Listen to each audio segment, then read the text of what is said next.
Meghan is a trained actress. What she does is that she studies people. She's not a good actress, but she is a trained one, right? She's been doing it her entire life. And there was no doubt that she studied Princess Diana. She studied her mannerisms towards Harry when he was a boy and the way that she grabs her face. And this is the psychopathic elements of what she does, putting a pregnancy text next to Princess Diana's hair, saying that she put her hands on the grave to have a conversation with her, bursting into tears. And she has convinced, there's a thing called in psychology called the Freudian transfer. She has convinced Harry that she is Princess Diana, except this time he has an opportunity to save her. That is the truth. And it's worked, right? So she's done this convincing performance for Harry that I don't know how I ended here. I just love you. And I'm just like your mom. And the one chance that you had to save your mom again, when he recounts that tale and the things that she said, she threatened homicide on her unborn child and suicide on herself. And then she convinced Harry that it was his idea to leave the UK. Welcome back to Clout Therapy, the place where we pull back the curtain on Hollywood's fakest fairy tales. And today we've got a feud that's been brewing for years. Candace Owens versus Meghan Markle. Candace has never been shy about calling Meghan out, labeling her a malignant narcissist, dragging her for chasing fame, and accusing her of being allergic to just being real. And honestly, the internet has been eating it up. But here's the question. Is Candace just saying what everyone's thinking? Or is she building her brand off tearing Meghan down? We're breaking it all down. The harshest critiques, the viral receipts, and whether Meghan can ever escape being branded as fake. If you love a good Hollywood takedown, hit that subscribe and turn on notifications, because this is Clout Therapy. All right, let's get into the podcast incident, because this moment was supposed to be Meghan Markle's big reset, and instead, it blew up in her face. So Meghan shows up on Jamie Kern-Lima's show, and the whole marketing push was, this is the raw Meghan, the stripped-down Meghan, no script, no makeup, just her being human.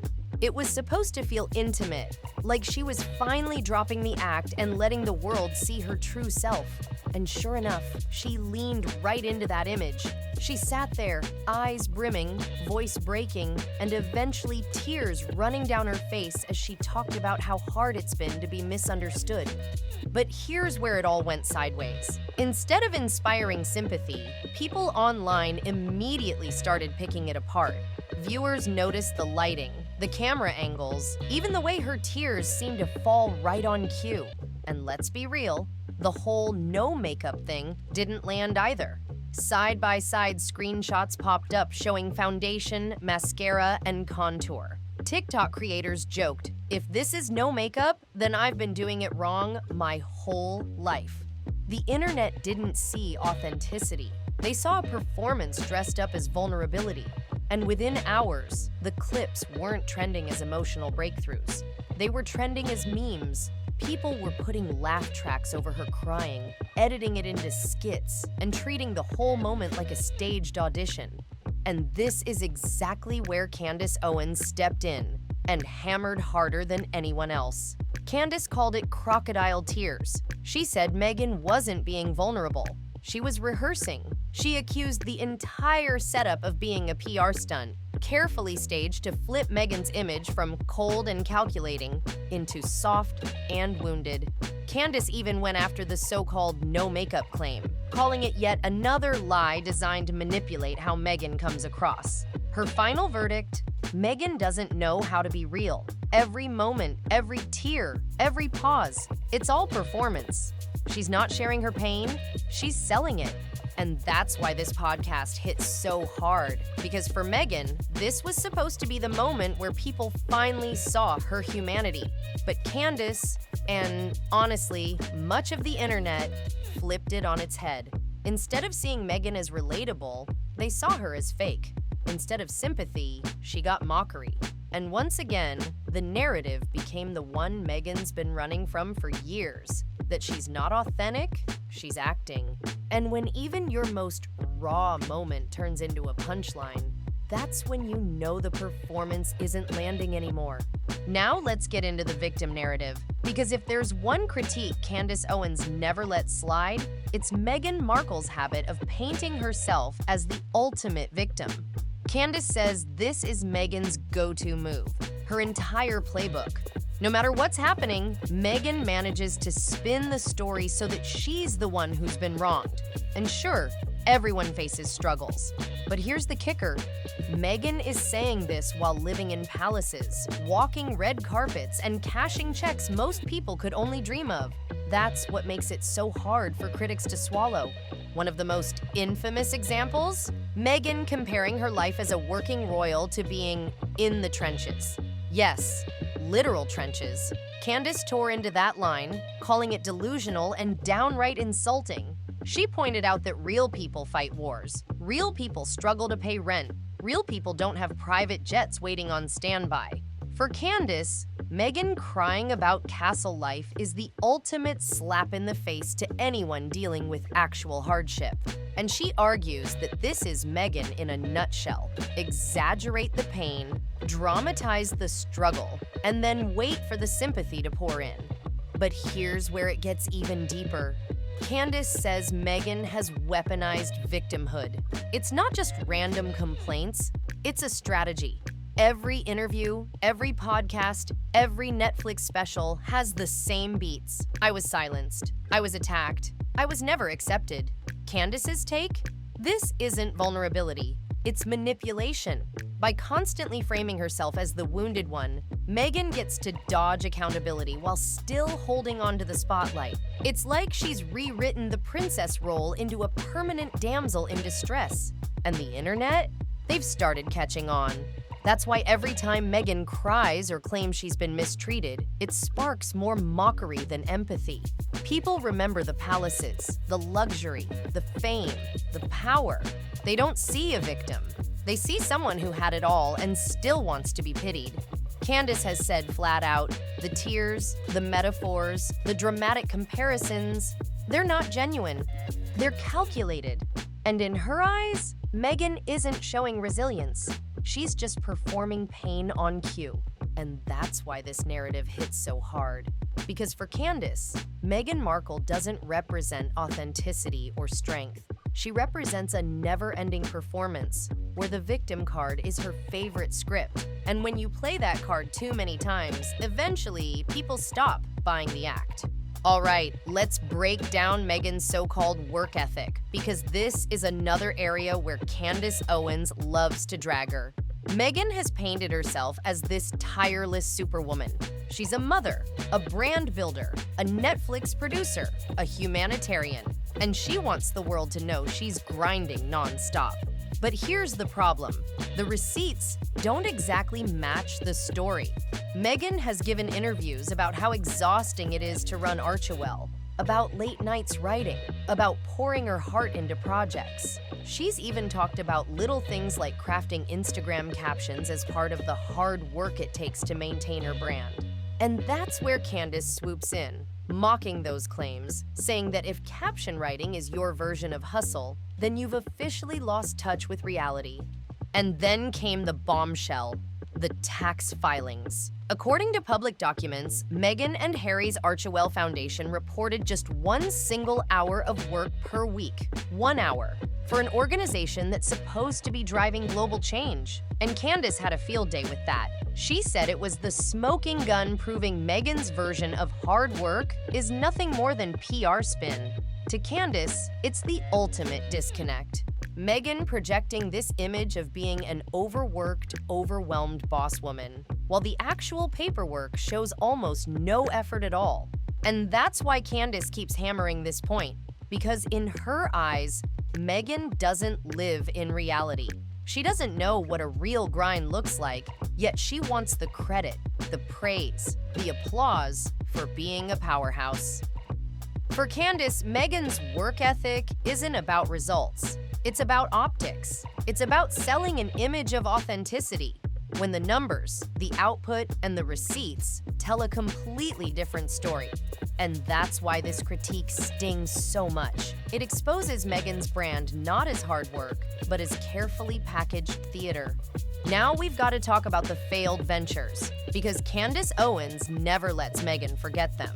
Over and over, Candace brings up the trail of professional missteps Meghan has left behind. And honestly, the list is long. First, there was the Spotify deal. $20 million on the table, a podcast hyped up as Meghan's big chance to redefine storytelling. And what happened? A handful of episodes, weak numbers, and then the deal got scrapped. Spotify didn't just cancel it quietly either. Executives openly mocked Meghan, calling her a grifter who brought no real value. Candace latched onto that word and has repeated it like a mantra. For her, Spotify wasn't just a failed deal. It was proof that Meghan can't deliver once the cameras stop rolling. Then came Netflix.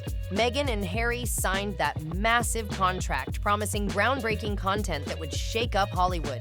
But the reality? Their so-called projects became the butt of jokes. The docuseries was mocked as a 6-hour infomercial for self-pity. And the animated series Meghan was working on never even made it out of development. Candace ripped into that too, saying Meghan's creative vision only works when it's about herself. And even then, it flops. To Candace, Netflix didn't get innovators. They got complainers. And just when it seemed like Meghan might pivot into lifestyle branding, she launched American Riviera Orchard. But instead of making waves, it caused nothing but confusion. What even was it? A jam company? A lifestyle blog? A half-baked Goop knockoff? Nobody could tell, and critics immediately labeled it unserious. Candace had a field day with that one, mocking Meghan for trying to play business mogul while offering products no one asked for. And here's the big picture. Candace doesn't just call Meghan fake emotionally, she calls her fake professionally. She says Meghan's not an entrepreneur, not a cultural leader, not a creative powerhouse. She's just someone who knows how to brand herself as those things without actually doing the work. Every flop, every cancellation, every failed launch becomes another receipt in Candace's argument that Meghan isn't the visionary she claims to be. She's just playing dress-up as a mogul. And the world is finally catching on. Candace says Meghan's single biggest failure isn't about the money, the brand deals, or even the endless controversies. It's her desperate need to be relatable. That's the one thing Meghan has been trying to sell since day one. But Candace says no matter how hard she tries, she just can't make it believable. In her words, the one thing she is dying to sell us is relatability, and she can't get it across the finish line. And honestly, that cut deep because it rings true for so many people. Think about it, every time Meghan shows up with her so-called casual look, the paparazzi zoom in and fans spot designer labels worth thousands of dollars. Every no-makeup selfie, still filled with contour, tinted moisturizer, and lashes. Even her raw moments, the crying interviews, the emotional podcasts, feel like they've been lit, staged, and planned down to the last detail. And that's where Candace makes her strongest point. She says Meghan isn't just unrelatable, she's stuck in an endless identity crisis. First, she was the actress trying to climb the Hollywood ladder. Then she became the princess, trying to sell a fairy tale. When that fell apart, she pivoted to lifestyle guru pushing wellness and authenticity. And now, she's back to performing, playing the role of the misunderstood victim. But none of these identities have ever truly connected because they all feel like characters instead of reality. For Candace, the reason Meghan keeps failing in the public eye is simple. People can smell the act. And when relatability is forced, it stops being authentic and starts being cringe. That's why no matter how many rebrands Meghan tries, she can't escape the feeling that she's always auditioning for approval instead of just being herself. And then there's Meghan's marriage, the piece of the puzzle Candace Owens never lets go. Because in her mind, Meghan's relationship with Prince Harry isn't a love story at all. It's strategy. It's ambition. It's the ultimate career move. Candace and her allies have said flat out, Meghan saw Harry as her ticket, not her soulmate. Or as Candace put it in one of her harshest digs, she bagged the elephant. That line went viral because it perfectly captured the way critics see Meghan. as someone who spotted the biggest prize in the room and made sure she got it. Think about it. Meghan went from a cable actress with a modest following to one of the most famous women in the world overnight. And since then, everything she's done, from the Oprah sit-down to the Netflix specials to the endless lifestyle launches, has leaned on that royal connection. For Candace, it's proof that Meghan didn't marry Harry for love. She married him for the platform, the money, and the influence that came with him. And she argues that Meghan's every career move screams ambition over authenticity. Because if you strip away the palace, the titles, the royal drama, who would Meghan Markle be in the spotlight? Candace's answer is brutal. Without Harry, Meghan would have faded back into Hollywood obscurity. And that's why, in her eyes, Meghan's motives will always be questioned. Not because she married a prince, but because she turned that marriage into her entire brand. So let's zoom out, because Candace Owens isn't just talking about Meghan Markle as one individual. For her, Meghan is part of a much bigger pattern, a symbol of everything wrong with modern celebrity culture. Candace argues that Hollywood is obsessed with selling authenticity as a product, but the harder someone tries to convince us they're real, the more artificial they look. And Meghan, in her eyes, is the perfect example. From the staged podcast tears, to the endless rebrands, to the lifestyle launches nobody asked for, Candace says Meghan has become the blueprint of how not to do celebrity.